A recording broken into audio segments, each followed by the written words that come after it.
It was the kind of summer night every teenager looked forward to. Warm air drifting through quiet suburban streets, sprinklers ticking on manicured lawns, and the soft hum of cicadas filling the background. For 16-year-old Emily, this Friday night meant freedom. Her parents had finally agreed to let her stay over at her best friend Kayla's house. It wasn't just any sleepover. Kayla's parents were out of town, and that meant no curfews. No one watching over them, and the promise of a night filled with junk food, scary movies, and whispered secrets.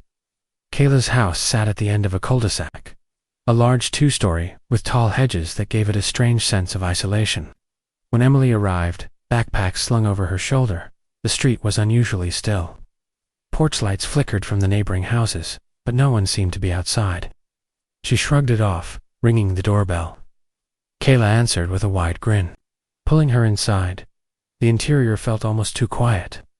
Emily noticed right away how the air seemed heavier inside than out, like the house was holding its breath. Kayla didn't seem to notice. She was already chattering about the night ahead, tossing pillows onto the living room floor, setting up bowls of chips and soda. A couple of other friends were coming later, she said, but for now, it was just the two of them. As the evening rolled on, they slipped easily into their ritual. Horror movies flickered on the flat screen, the girls screaming and laughing at every jump scare. They built a blanket fort, lit a few candles for atmosphere, and sprawled across the carpet with their phones buzzing beside them. But even in the laughter, Emily couldn't shake a faint unease. Every time she glanced toward the wide living room windows, she swore she caught the reflection of something moving outside, shadows that didn't quite match the swaying trees. "Did you hear that?" she whispered once, when a dull thump echoed from upstairs. Kayla paused, listening, but then smirked. Old house noises. Relax. Still, the sound had been too deliberate, too heavy, like footsteps dragging just above their heads. Emily laughed nervously, but her eyes kept darting toward the ceiling. Around midnight, the doorbell rang. Both girls froze. They weren't expecting anyone else. The sound was sharp in the silence, rattling against the air. Emily felt her skin prickle. Kayla, after a moment of hesitation, stood up and padded toward the door. "Probably Madison and Claire," she said over her shoulder. "They're just late." But when she pulled open the door, no one was there. Only the empty street, still and quiet under the glow of the street lamps.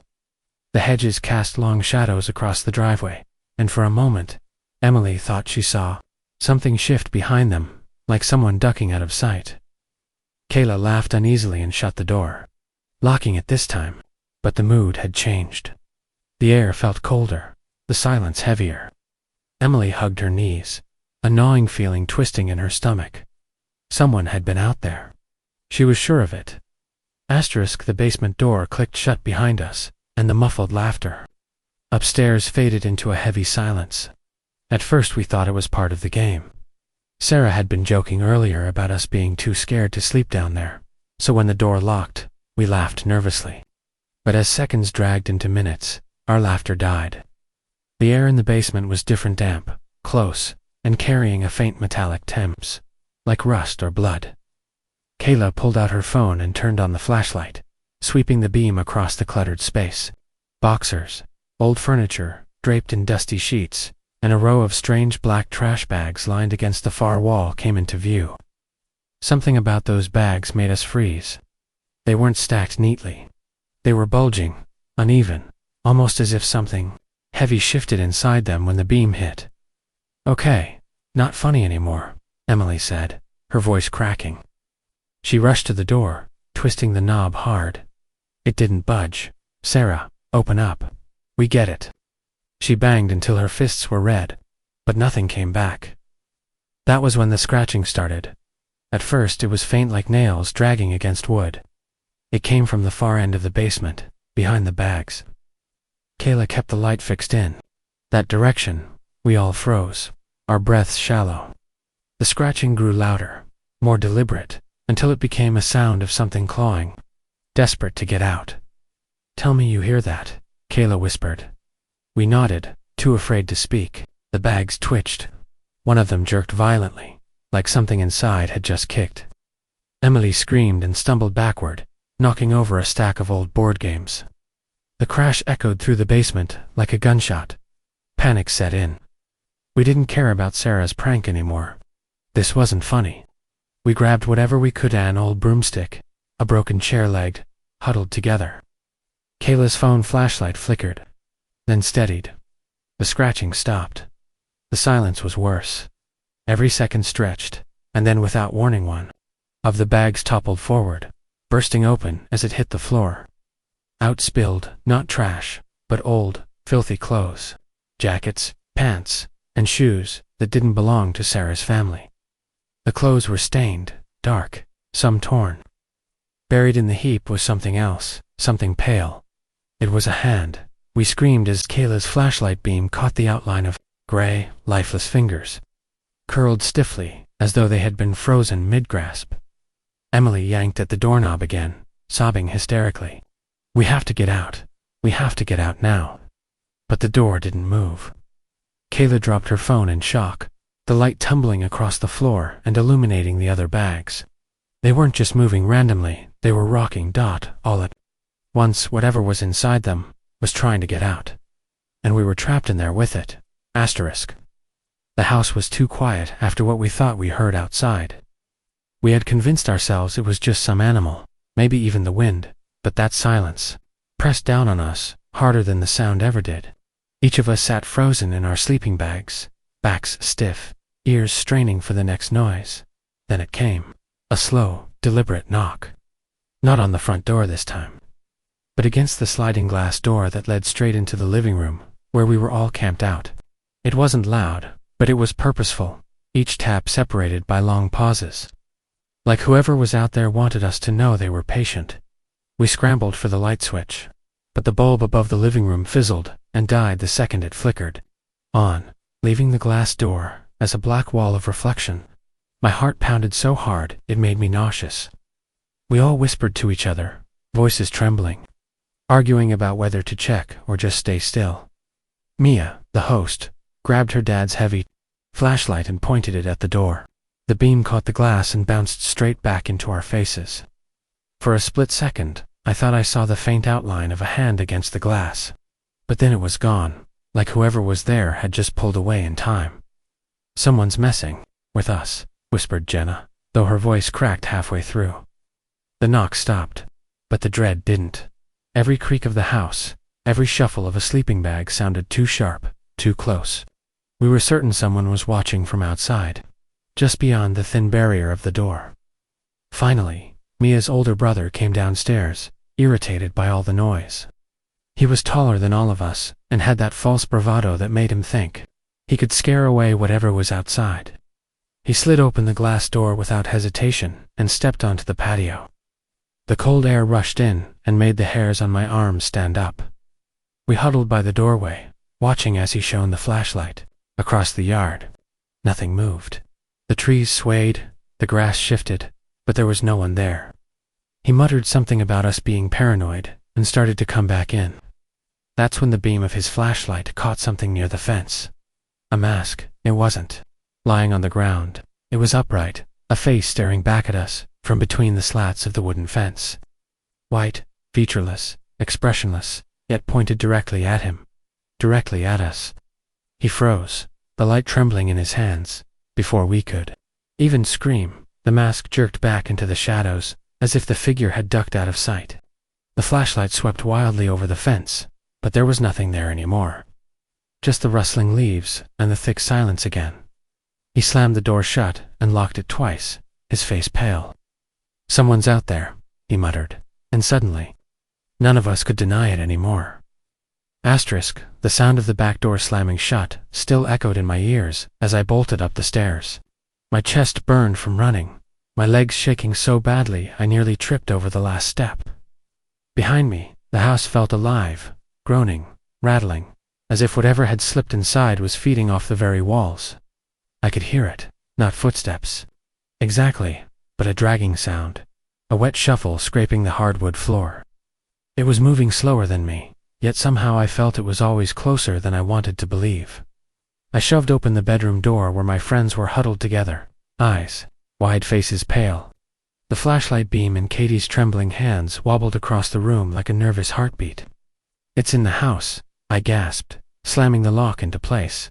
Their whispers turned to panicked sobs. None of us had cell service. The storm outside had cut the signal. The only phone was a landline downstairs. I wasn't about to step foot back into that dark kitchen. I tried to steady my breath, but every exhale was loud, like I was giving away our hiding place.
Finally, one of the girls pulled out her phone and dialed 911 with shaking hands. She got through, whispered about someone being in the house, and the operator promised police would arrive soon. Those minutes felt like hours. We sat huddled in a circle, flashlights sweeping every corner, waiting for anything to move. Then, just before we heard the sirens outside, something happened that still makes my skin crawl. The locked front door rattled violently, as if someone was trying to force it open from the other side. The silence in the basement was heavier than anything I'd ever felt. None of us dared to speak. The only sound was our ragged breathing. The trapdoor above us had slammed shut on its own, and now we were buried under the house in a room that felt like it hadn't been touched in decades. The single dangling bulb above flickered, throwing shadows that twisted along the walls like living things. I wanted to believe this was some elaborate prank, maybe even some cruel setup by kids from school, but deep down I knew this wasn't a joke. Every step that had led us here felt too calculated, too personal. The air grew colder, as if something in that basement was pulling the warmth straight out of our lungs.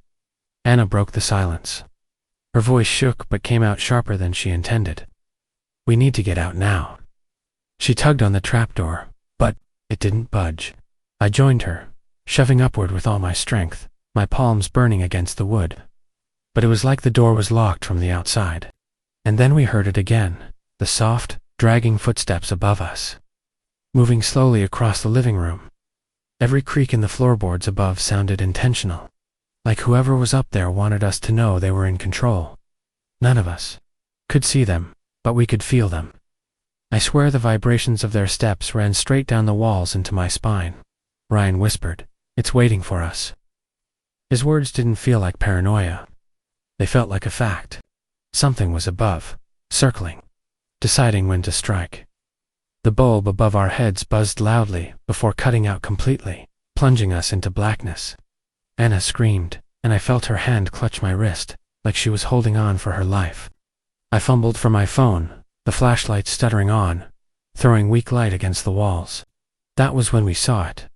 At the far side of the basement, where the concrete wall should have been unbroken, a section had shifted open. A narrow passage stood there now, lined with old, rotting wooden beams. It hadn't been there when we first came down, I know that for certain. None of us wanted to move toward it. But then something slammed against the trapdoor from above. Once, twice, 3 times. The entire ceiling shuddered like whatever was on the other side was trying to smash its way in. That left us with only one option. We didn't speak. We didn't argue. We just ran into that passage, our footsteps pounding against dirt and wood, the smell of mold choking our throats. Behind us, the banging grew louder, closer, angrier. And as we pushed deeper into the tunnel, I realized the terrible truth. The passage didn't feel like an escape. It felt like a trap, designed to hurt us exactly where it wanted us. The night was supposed to be quiet. It was a stretch of highway most people avoided after dark, and I was one of the few foolish enough to take it. My car's headlights cut through the dense fog, and the only sound was the steady hum of the engine. Then, without warning, a figure stepped into the road. I slammed on the brakes so hard the tires screamed against the asphalt. The car shuddered to a stop just inches from the man standing in the middle of the highway. He didn't flinch. He didn't move. He just stood there, his head tilted slightly, as though he'd been waiting for me all along. For a second, I thought maybe it was a drunk or someone stranded, but then the unease hit me. His clothes looked wrong, too clean and pressed for someone who would be wandering at this hour. His skin looked pale, almost gray in the beams of my headlights, and his eyes, when they caught the light, they didn't reflect like normal. They looked flat, lifeless. I lowered my window halfway, my voice unsteady. "Hey, are you all right?" He didn't answer. He took one slow step forward. My gut screamed at me to drive. I shoved the gear back into drive, my foot ready on the gas, but something froze me. It was the sound, a knock. 3 slow, deliberate knocks against my passenger side window. I turned, heart hammering in my throat, and saw another figure standing right there, face pressed against the glass. I hadn't seen anyone approach. There had been no sound of footsteps, no movement in the fog. Just empty road, 1 second, and now a stranger staring in at me. The man outside the window smiled, but it wasn't right. It was stretched too far, his lips trembling as if forcing themselves into that shape. I fumbled for the lock, realizing with horror that the doors were still unlocked. My hand shook as I pressed the button. Click. Too late. The handle on the passenger door jerked violently. I floored the gas. The car roared forward, the fog swallowing everything behind me. My hands were slick on the wheel, my breath shallow. I kept glancing in the rearview mirror, expecting them to be chasing after me. But the road was empty. I thought I was safe until the radio crackled on by itself. Static hissed, then a voice slid through, low and broken. "Why didn't you let us?" And my blood went cold. The radio wasn't even on. My fingers shook as I reached out, turning the knob, shutting the power off. The voice didn't stop. It grew clearer, more urgent. "Turn back." The steering wheel trembled beneath my grip, as though the car itself was fighting me. The fog ahead thickened, twisting into shapes that looked like figures standing in the road. My chest tightened. I knew, somehow, that whatever I had seen wasn't finished with me. And the worst part, deep down, I realized I hadn't escaped at all. The sound of glass shattering ripped through the silent house like a gunshot. Maya froze, the knife slipping slightly in her sweaty grip as her heart pounded in her chest. She spun toward the kitchen window, expecting to see a branch, or maybe a bird. But the sight that met her eyes nearly made her drop the blade. The window wasn't just broken, it looked as though something had been forced inside. Jagged pieces of glass stuck outward, not inward. Whoever had broken in was already here. She darted backward, her breath coming in short bursts, trying to listen past the hammering of her pulse. Somewhere in the house, the floorboards groaned beneath the weight of someone's steps. They weren't hurried, but deliberate, heavy, as though whoever it was wanted her to know they were coming. Maya's knees weakened. She gripped the counter behind her to steady herself, the knife trembling violently in her hand. "Who's there?" Her voice cracked, too weak to carry. Yet the silence that followed seemed even heavier than before. And then it came again, the slow, steady drag of footsteps across wood. Not from the hallway, from the living room, the place she'd just been standing minutes ago. A shadow shifted there, tall and unmistakably human. It was moving closer, stretching across the floor toward her. Panic surged through her chest. She lunged for the phone lying on the counter. Her fingers brushed it, but a sudden crash thundered from the living room, startling her enough to knock the phone onto the floor. It clattered under the fridge, out of reach. Maya's scream caught in her throat as she dropped to her knees, clawing at the tile, desperate to grab it. Her fingernails scraped the edge but couldn't reach. And then she heard breathing, low, close to close. Her head shot up, and for a split second, she saw him.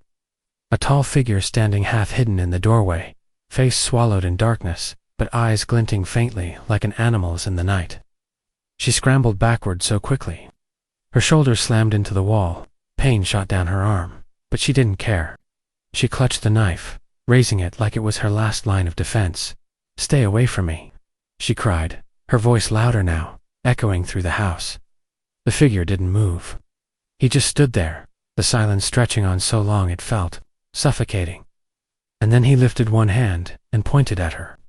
Not with a weapon, just his bare hand, finger extended, like he was choosing her. Before she could react, he turned and vanished down the hallway, his footsteps receding into the distance. Maya's hand shook so violently the knife nearly slipped from her grip again. He could be anywhere now, lurking in one of the rooms, waiting for her to come after him. The thought of moving sent nausea rising in her throat. But she knew she couldn't stay frozen in the kitchen forever. She took one shaky step toward the hallway, and then a whisper brushed against her ear, soft and mocking. "I told you not to look." Maya spun in horror. The kitchen was empty. The deeper I went into that abandoned neighborhood, the more it felt like I was trespassing into a place time had rejected. Every house I passed looked the same. Windows, shattered doors, hanging from rusted hinges, front yard swallowed by weeds that had grown taller than me. But then, at the end of the block, one house stood out. Its porch light was on. That was impossible. No other house had electricity. No other home even looked remotely lived in. Yet here it was, a pale yellow glow, spilling out of the cracked blinds, as if someone inside had been waiting. My body screamed at me to turn back, but my legs betrayed me, dragging me closer to that door with every step. And here's where I need you to pay attention. Because what happened next is the part no one ever believes.